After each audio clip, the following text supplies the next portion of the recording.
Overhead ক্রেনের যে rope আছে এটা ড্যামেজ হয়ে গেছে। তো আমরা এই রোপকে রিপ্লেস করে এর মধ্যে নতুন রোপ ফিটিং করব আর ফিটিং করে আপনাকে দেখাবো। আপনি এইখানে দেখতে পাচ্ছেন কি আমার এই রোপ খারাপ হয়ে গেছে। আর যখন আমি ক্রেনের মধ্যে যতটা রোপ আছে সব রোপকে উপরের দিকে যখন আমি ঘুরিয়ে ড্রামের মধ্যে গুটিয়ে নিচ্ছি, তো গুটিয়ে নেওয়ার পরে কি হচ্ছে কি এইখানে রোপের উপরে রোপ আসছে, তার জন্য আমার এইখানে রোপ খারাপ হয়ে গেছে রোগড়ে গিয়ে। তো এই রকম প্রবলেম যদি আপনার হচ্ছে তো ওইটাও আপনি খুব সহজভাবে সলভ করতে পারবেন। তো দেখতে থাকুন আমার এই ভিডিও প্রথম থেকে লাস্ট পর্যন্ত। আমার নাম ইনতে আর আপনারা দেখছেন মেটাল বাংলা। আসুন বন্ধুরা আজকে ভিডিও শুরু করা যায়। সব থেকে আগে আপনাকে কি করতে হবে কি এই যতগুলা রোপ আছে এটাকে ঘুরিয়ে নিচের দিকে নেব্বে দিতে হবে। নেব্বে দেওয়ার পরে এর মধ্যে দুটো বোল্ট লাগানো আছে, একটা ডান সাইডে আর একটা বাঁ সাইডে। তো আপনাকে এই দুটো বোল্টকে খুলে নিতে হবে। খুলে ক্রেনের মধ্যে যে রোপ লাগানো আছে এটাকে নিচের দিকে খুলে আর নিচের দিকে ফেলে দিতে হবে আপনাকে। আসুন আমি আপনাকে এলেঙ্কির হেল্পে এই দুটো রোপকে খুলে নিচের দিকে ফেলে দিই। তো দেখুন একটা রোপ আমার নিচে পড়ে গেছে, আবার দ্বিতীয় রোপকে ওইভাবে খুলে আর নিচের দিকে ফেলে দেবো। তো দেখুন গাইস আমার দু সাইডে খুলে দিয়েছি আর রোপ নিচের দিকে চলে গেছে। বাকি এইখানে এই রোলারের মধ্যে রোপ ঘোরানো আছে। তো নতুন যে রোপ আছে ওইটাকেও আপনাকে এইভাবে ঘোরাতে হবে। এর মধ্যে কিছু করবার প্রয়োজন পড়ে না, রোপকে এনে আর এর উপর দিয়ে নিয়ে আর আপনাকে নিচে নিয়ে চলে যেতে হবে। তো পুরনো যে রোপ আছে ওইটাকে আমরা এইভাবে টেনে আর নিচের দিকে নেবে, নতুন যে রোপ আছে ওইটাকে মেজারমেন্ট করে কেটে নেব।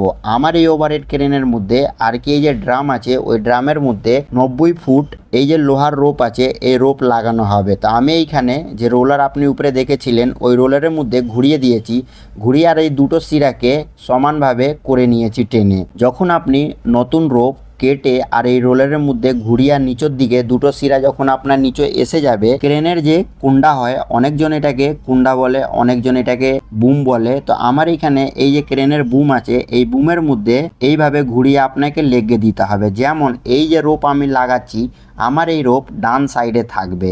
তো ডান সাইড দিকে এই যে রোলার আছে এই রোলারের মধ্যে ঘুরিয়ে আর আমরা লেগে দেবো।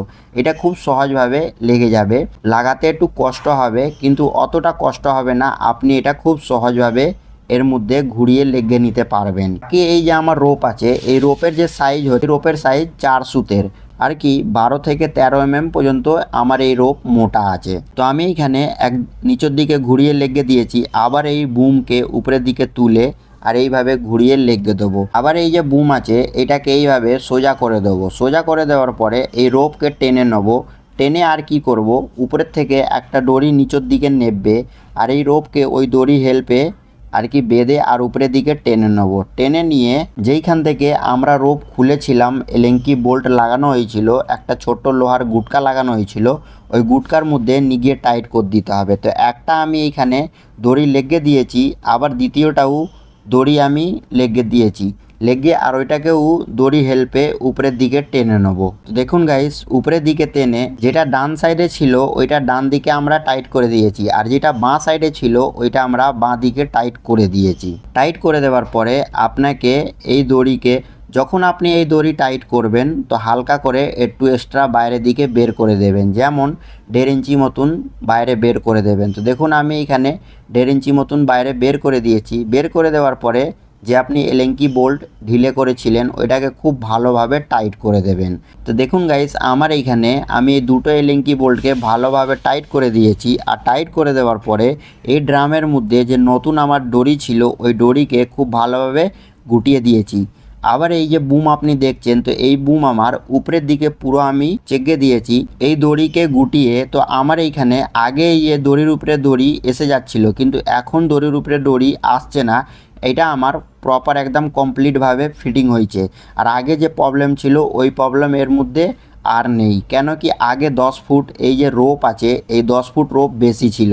তো 10 ফুট রোপ আমি মাইনাস করে আর এর মধ্যে ফিটিং করে দিয়েছি। যখন আপনি পুরো কমপ্লিট ফিটিং করে নেবেন তো এইভাবে আপনাকে দেখে নিতে হবে কি ওই রোপ যখন নিচের দিকে বা উপর দিকে আপনি করছেন এই বুম যে দড়ি আছে ওই সব আর কি 4টে দড়ি এইখানে আপনি দেখতে পাচ্ছেন। তো এই 4টে দড়ি আলাদা আলাদা যেন থাকে, কোনো দড়ির মধ্যে একটুও যেন রগড় না খায় আর কি টাচ না হয়, সব দড়ি আলাদা আলাদা থাকে, তবেই আপনার এই যে রোপ আছে বেশি দিন চলবে।